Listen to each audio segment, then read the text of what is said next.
It's me, MJ! It's me, ID! Ngayon, may papunta sa Batangas! Para i-check ang nirelease naming 30 kVA this week. Tara, samahan po kami! Hi, Power! Nandito na kami ngayon sa isang rest house here in Batangas!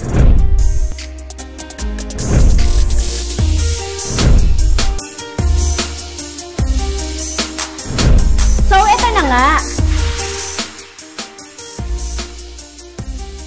Sakyan lang din. Naka-on position. And then, punta tayo sa Smart Gen Controller. So dito sa taas. So, mayroon tayong dalawang circuit breaker. Isa sa genset and normal power. So, emergency stop, post button. Then, kung i-release mo na siya, pihitin mo na siya pa ganon. Follow the arrow kung saan siya pipihitin.